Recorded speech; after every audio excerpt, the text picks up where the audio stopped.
আমরা যারা সংসার এবং ফেসবুকের কাজ দুইটা একসাথে করি, অর্থাৎ সংসারের সব কাজকর্ম এক হাতে করতে হয়, তার সাথে আবার ছেলে মেয়ে দেখাশোনা, তাদের পড়াশোনা, তাদের নিয়ে বারবার বাইরে বের হওয়া, সাথে সাথে কেনাকাটাও, বাজারঘাট সব কিছুই করতে আমাদের কিন্তু কষ্টটা একটু বেশি সবার থেকে। অর্থাৎ যারা সংসারে কোনো কাজ না করে বাইরে ঘুরে বেরিয়ে কন্টেন্ট ক্রিয়েট করে, শুধু এডিট করে, ভিডিও করে, পোস্ট করে, তাদের তুলনায়, তাই নয় কি?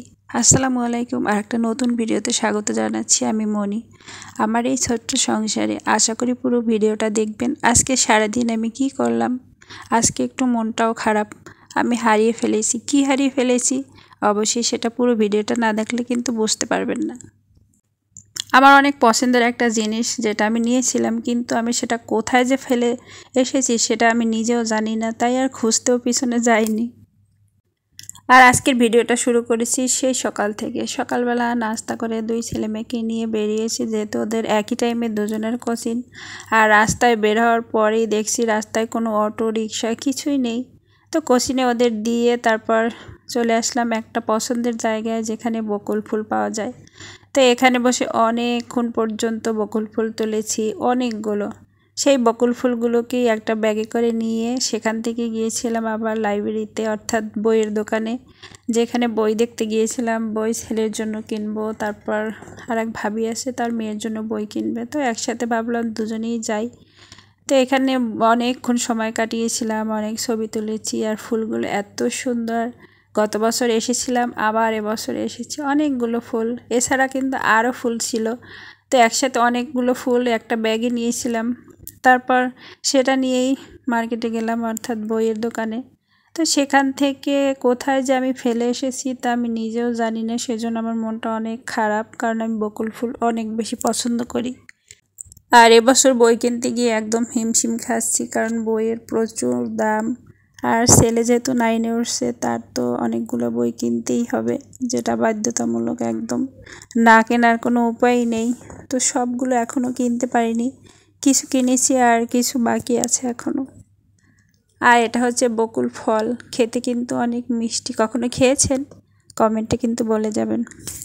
তো সেখান থেকে একদম ভাবির বাসায় গেলাম, সেখানে রেস্ট করলাম। তারপর ওদের ছুটি টাইম হলো, তো বাসায় ফিরতে ফিরতে কিছু পেঁয়াজ কিনলাম, তারপর সবজি কিনলাম, আর পাটের শাক কিনে নিয়ে আসছি। তো আসার পরে সেগুলোকে কাটা বাছা শুরু করে দিয়েছি।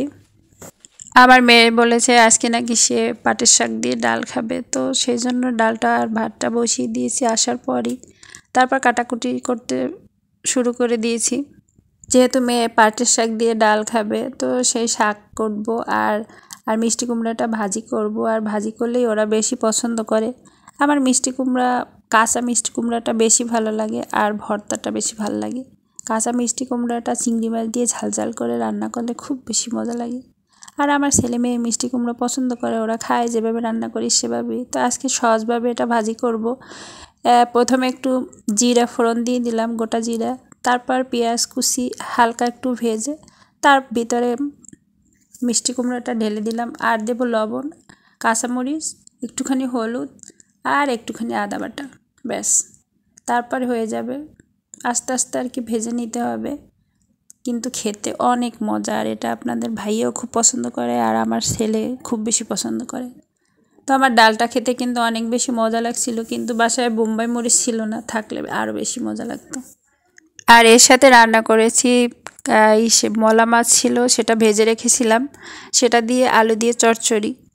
তো আর প্রথমে যে কথাটা বললাম যে আমাদের সব থেকে বেশি কষ্ট হয়, কারণ একটা সংসারের অনেক কাজ। আমাদের মেয়েদের কখনোই কিন্তু বসে থাকার কোনো উপায় নেই। সকালে ঘুম থেকে ওঠার পর থেকে চলতে থাকবেন, তারপরও দেখবেন যে সংসারের কাজ কিন্তু শেষই হয় না।